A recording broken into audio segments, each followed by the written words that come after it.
you very much. This was really good. And we had three amazing presentations. And now we have time for questions. I have some questions for Ekaterina. Yes. One, I read the memoirs of Yechezkel Kutik, which is very much similar to what you described, a bit more about the mother, but not really much. And you could see it in many, many memoirs of the period. Maybe if you look at Etke's book, Lita in Jerusalem, where he published the writings of a man from Keln in Lithuania, it would help you to understand the way the lack of influence of mother, especially on boys. You could see it more in girls, but when you talk about boys, it hardly exists. And a second note, when you talk about Lilienblum, it reminds me of a book about 60 years earlier, The Story of My Life by Shlomo Maimon.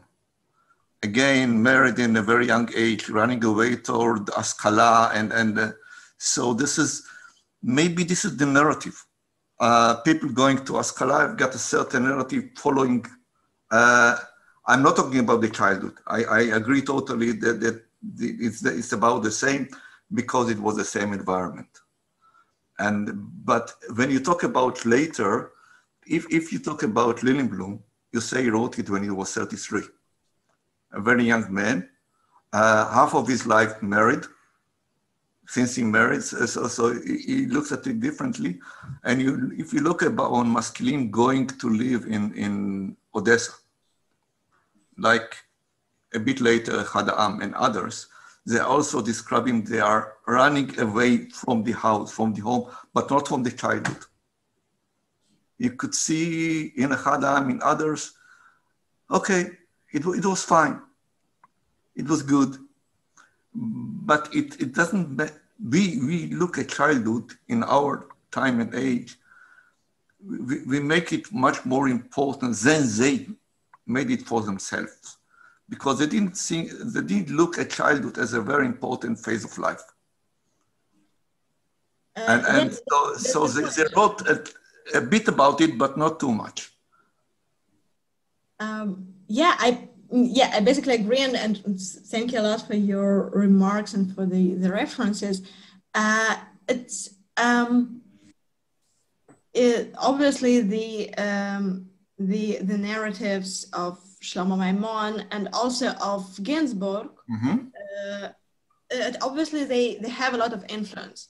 And Lilienblum obviously read them, and he even says it in the autobiography that everything he experienced was already described by Ginsburg.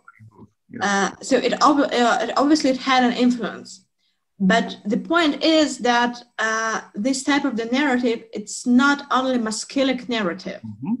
It's also the narrative of many other people who have no direct connection to Askala, and who were born later, because we can't say about the people who were born in the 70s and the 80s that they belong to Askala, even if they go to the modernist movements like Zionism or any other. So I'd rather say that it's indeed two different perceptions of the childhood. And you were right when you pointed out that they didn't see the childhood as something very, very important, because very true.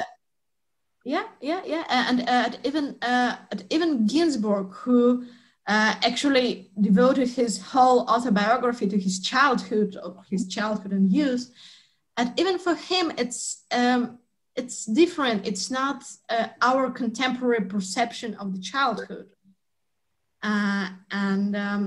so it's two different perceptions, two different discourses, and what's interesting that I believe that it's not only discourse, it's also the actual experience of these people, the actual experience of the childhood which they had. It's not the point that their, I don't know, their parents didn't love them or something like that. They did. But the idea of love and the idea of relations to children was different. Yeah, but there is one other point that you should take into account. When you talk about Liljenblum and you talk about the Aderet, they came from a poor background. So it's very interesting to try and find some biographies of people who came from a better, from a richer one. You could, I think you could see a difference. You could see much more the influence of the mother and other stuff. I don't think so, because it's, I don't have the examples right now, but I really like I have these huge tables with the autobiographies and with these types and so on. And my impression is that it wasn't the feature somehow connected to the social or economic status. So there is the point that the ones who were wealthier, they were usually more modernist, and modernist not in the sense that they were more like intended to Ascala or something like that, but they were more modernist in their discourse of childhood. Just because the discourses spread usually from the elite to the poorer strata rather than vice versa. So I think that here it's the question of the discourse rather than of the social position. Okay.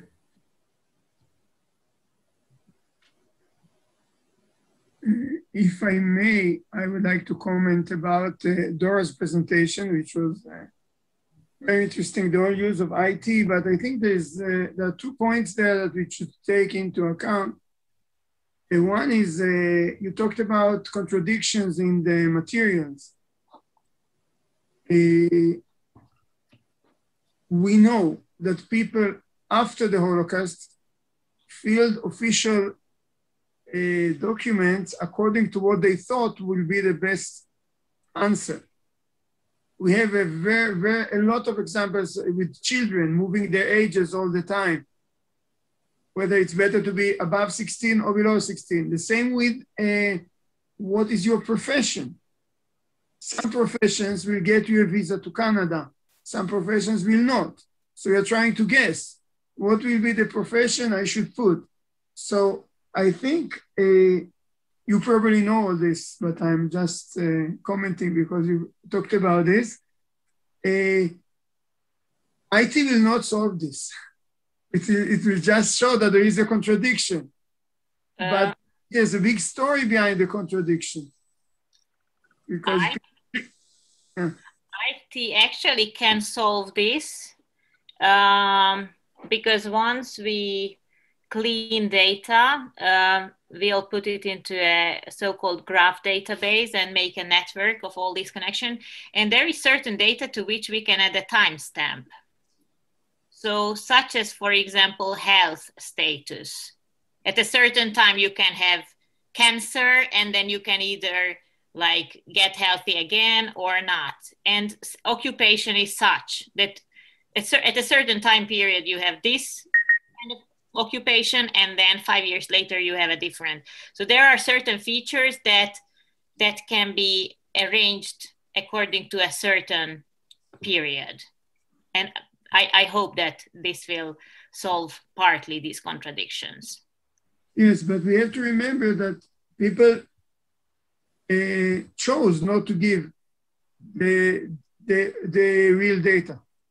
And this happened not after the Holocaust. Maybe during the Holocaust also, you come to a camp, you say you are older, you say you are a mechanic when you are not.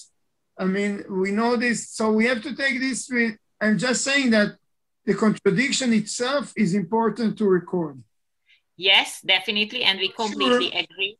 Yeah, but to be aware, we don't have to solve the contradiction, because unless we then find out that I said I was a seamstress because I knew as a seamstress I could get a visa to Canada. But people said a lot of things like. Totally. But for example, when there is a contradiction that someone says that she had 5 kids and the other one says 7 kids, Mako Orthodox Jewry, there are certain kinds of contradictions that have to be solved. And another thing that we have to bear in mind is that when, for example, the ghettoization list was written in May 1944, in approximately 20 days, that we know based on the death cases, who was recorded there, who was already dead, and who was recorded there, who was not dead yet. So all the circumstances were everything but ideal. So they didn't have like a quiet office where they could work on this for a month very precisely and check it all the time. And the same when people returned from Theresienstadt or Strasshof or all these locations, their data was taken, but the aim of these data was not to make a very precise list, just to like more or less record it on the spot in 1945 in June, on the day when they arrived back. But the aim was not to make a precise list. So knowing all these circumstances, we have to struggle with all the challenges. And even to accept that we want to have all the answers. Yes, definitely. And that also this is not a genre where we can expect to have a 100% success and a 100% precise list. It's impossible. Anyone else?